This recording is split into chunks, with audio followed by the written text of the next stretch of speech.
Uns 130 participants han pres part aquest divendres en el torneig L'Esport ens uneix, que s'ha celebrat al pavelló Impaxe de Balaguer. La jornada esportiva, que ha arribat a la seva 5a edició, ha comptat amb diferents disciplines com futbol, bàsquet, tenis taula, zumba i, com a novetat d'enguany, voleibol. L'esdeveniment ha estat tot un èxit, consolidant-se com una cita clau per fomentar la inclusió i la interacció social a través de l'esport.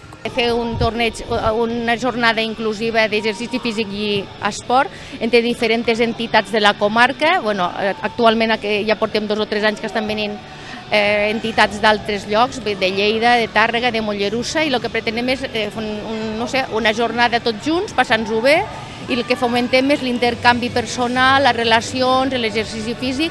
No hem d'oblidar que l'exercici és inclusiu, i el que sí que t'haig de dir és que hi ha una inscripció d'unes 130 persones i també uns 19 equips. Alguns equips han fallat al final per problemàtiques de funcionament, perquè penseu que també s'han d'organitzar transports, venen de lluny, perquè també ja portem uns anys que el col·lectiu a vegades d'immigrant que està en centres també està participant, i les associacions com Reintegra, com Projectes Singulars, com diferents entitats d'aquestes, com Antares, també estan amb nosaltres.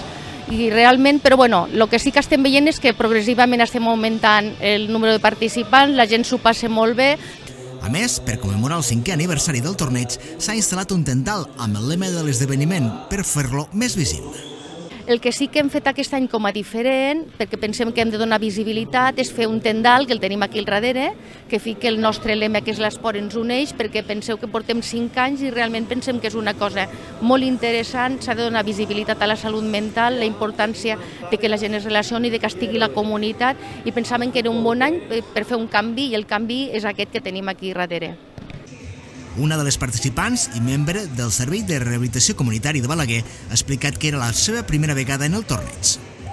És la meva primera vegada i la veritat és que és molt completa, perquè des de l'SRC de Balaguer hem estat fent el disseny, hem estat fent les motxilles, hem estat fent els regalitos que es donen, hem estat organitzant també equips, ara estem fent d'àrbitros, nosaltres 2, i és com un cercle molt complet de tota aquesta experiència, de veritat. A mi m'agrada.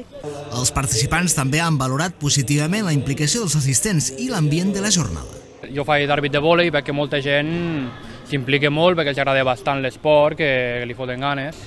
Sí, a més jo porto ja temps jugant, també alguns equips no en saben, fàcil de guiar-los, alguns que ja en sàpiguen on de jugar poden guiar els seus equips, i sí, per això ja han ficat algunes normes més adaptades perquè la gent que no en sàpiga es pugui sentir còmode i més divertit per tothom. El torneig ha comptat amb la col·laboració de la Paeria de Balaguer, que ha aportat les medalles i una cistella de material esportiu per a l'entitat guanyadora, així com d'altres empreses com Plusfresc i Alemany. L'esport que ens uneix ha tornat a demostrar que l'esport és una eina poderosa per trencar barreres i promoure valors com el respecte i la inclusió.